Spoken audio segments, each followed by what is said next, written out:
guys, it is Aoife from Fred Weasley Died Laughing, and I am here with another weekly wrap up. So I got to read 5 books this week, finished 5 books this week, and also an audiobook, and I will tell you all about them now. The first book that I finished this week was Poison City by Paul Crilley, and this is kind of like a paranormal crime / mystery thriller kind of book, and it's basically about this agent called London, and he is in South Africa, and he's part of this kind of organisation that hunts down kind of paranormal-esque crimes. So they're living in a world where there are gods, there's vampires, there's fae, there's all these sort of paranormal supernatural creatures, and people know about them and people live alongside of them, but there's also all these kind of rules and weird things around these, and obviously different kind of crimes and all this weird stuff happening all the time. And London is basically in the middle of this, and he needs to try and figure out this weird kind of murder mystery serial killer thing that's happening, and all this crazy stuff kind of happens, and some of it is linked back to London's past and things that happened to his family in the past, and we kind of learn all about this. I did enjoy this for the most part, but I didn't find myself completely gripped into it. I thought the world was really interesting, and the way all the fae and the humans interacted and kind of coexisted in a while. And I really enjoyed this was set in South Africa rather than America or the UK or somewhere like that, just somewhere different, and somewhere, you know, just somewhere different than what I normally read. So I really did enjoy that as well. I thought the ending of it, everything kind of came about in a really great way, but there was just nothing in it that really like wowed me or really gripped me. And I don't really know why. It was just like missing something, and I'm not sure exactly what it was. So I gave this like a strong 3 stars in the end. I just couldn't really give it any more than that, but it would be a really strong 3. So I would recommend it for people who do like this kind of genre and these kind of things. The next book I read was Paper Butterflies by Lisa Heathfield, and I read this in 2 hours, I think, on like Monday night or something. Like, I started this and I could not put it down. I just had to keep reading it. It was a really fast-paced read. The writing in it is like, you know, it's just very easy to fly through the chapters, and before I knew it I was like halfway through, and I just kind of kept going about it. And it's about a little girl called June, and we kind of follow her from the time she is about 10 or 11 upwards until she's 17, 18, and she's basically being abused quite physically and verbally and mentally abused by her stepmother, and it's basically June having to live with her stepmother and not really being able to tell her dad what's going on, and feeling that her dad wouldn't take her side if she even told him, that he wouldn't believe her. And this is an incredibly hard read. I just felt like the whole time I was reading this, my heart was breaking. Like, I could physically, my chest was physically hurting while I was reading this, because my heart was breaking so much for this character.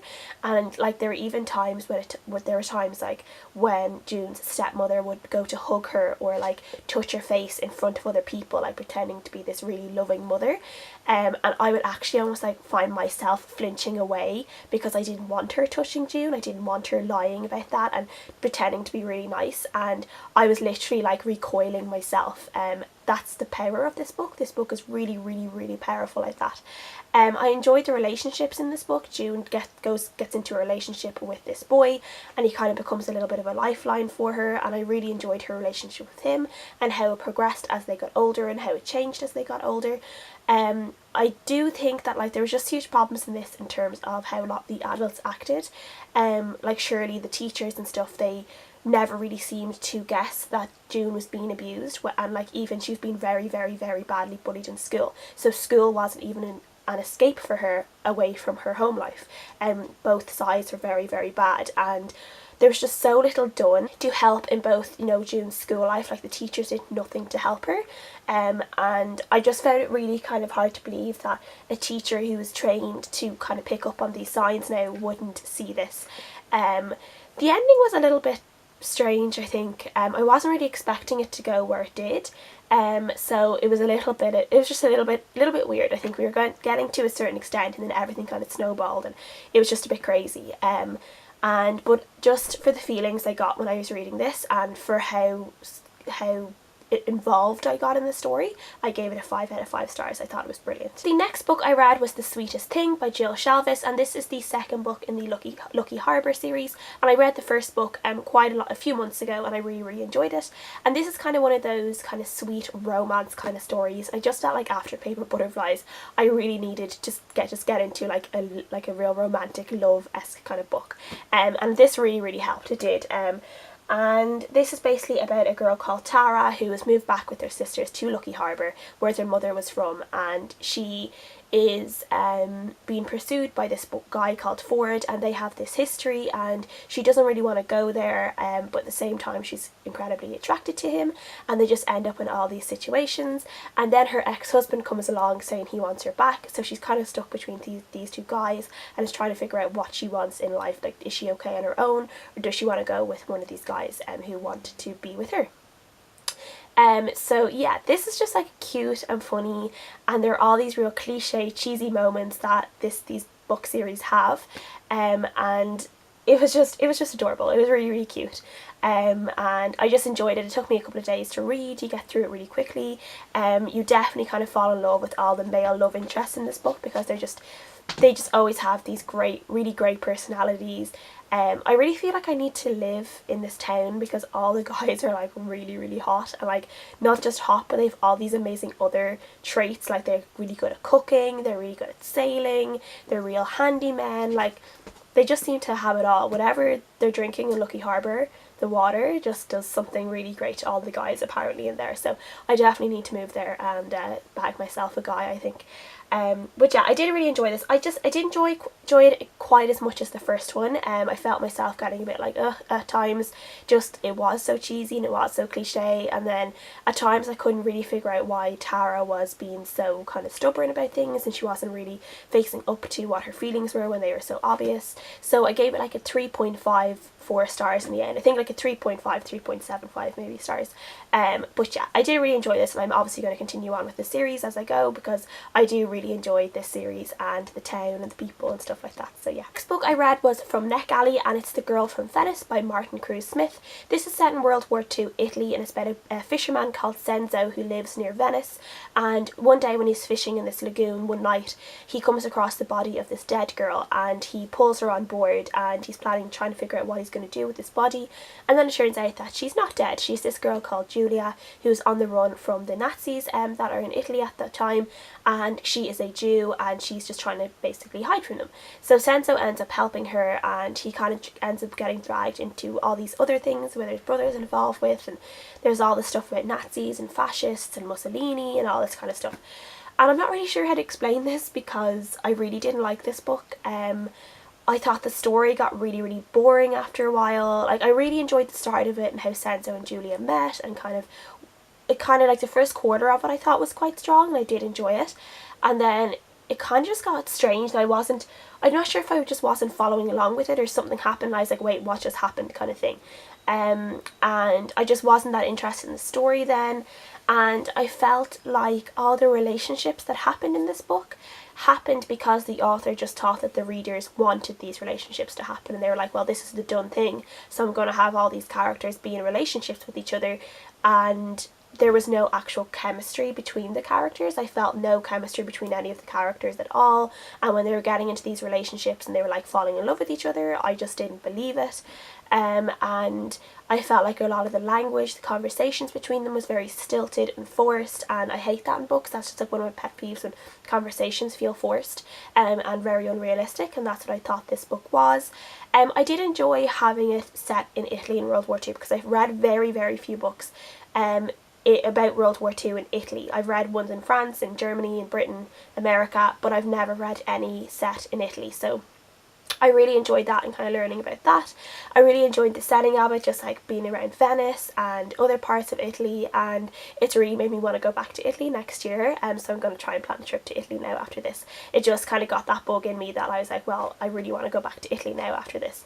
So I did enjoy those bits of it, but I just felt in general the story kind of just really let it down. I was getting to like 95% of it and I just wanted it to be over so bad. I just didn't care what happened. So I gave it a 2 stars in the end, unfortunately. I finished an audiobook this week as well, and that was Murphy's Law by Rhys Bowen.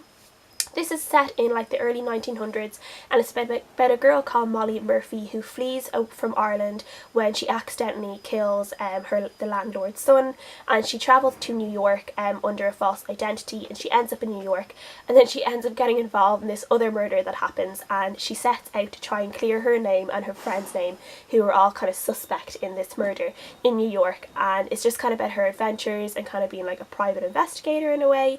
And I really enjoyed this book. It was really great to read. The accents and all were very good, because obviously they were all Irish accents, but the narrator was able to do like different dialects, different like accents from like different parts of Ireland, and I thought that was really great. Molly herself is a really great character. She's very fun, she's very charismatic and witty, and she's really able to get herself out of all these tricky situations that she finds herself in, where not a lot of people or women would be able to do that. And she just ends up doing all these crazy things, and she's just someone you really want as a friend. And I just really enjoyed this. Like, it wasn't a very long book, it was about like 7 hours in audio, which isn't that long, so it was just very enjoyable, and I really enjoyed it. And there's like about 3 or 4, this is like the first book in the Molly Murphy mystery series, and there's about 4 I think of them, so I have the second one already. I'm going to be starting to listen to that this week. So I can't wait to see where it goes, where she starts becoming like a proper private investigator in New York. And yeah, so it was just really great. It was really fun, and I just really enjoyed it, and I gave it a 4 out of 5 stars. And then the last book I finished this week, I literally just finished about 15 minutes ago or 20 minutes ago, and that was A Man Called Uwe by Fredrik Backman. I buddy read this with Emily over at Emily Boone, and I will link her below. And this is the second Fredrik Backman book I read. My Grandmother Asked Me to Tell You She's Sorry a couple of months ago, and I gave that a 5 out of 5 stars, and I fell in love with Fredrik Backman's writing, and this book really proved to me that he is definitely becoming one of my favourite authors, because I adored this book. It was absolutely brilliant.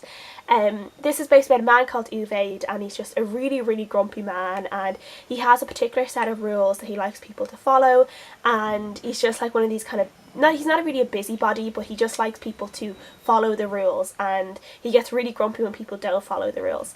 But it's just about his interactions with all his neighbours, and how he ends up having like this heart of gold underneath it all, and how he kind of becomes ingrained in their life and in their hearts, and they become ingrained in his in the end. And it is just so heartwarming and lovely, and I absolutely adored every single minute of it. By the last few chapters in this are just so heartwarming, and they just like grab you. And I was crying, like I had tears in my eyes, and I was trying not to sob by the end of it, because I just loved everything that happened in it, and they were kind of like happy and sad tears.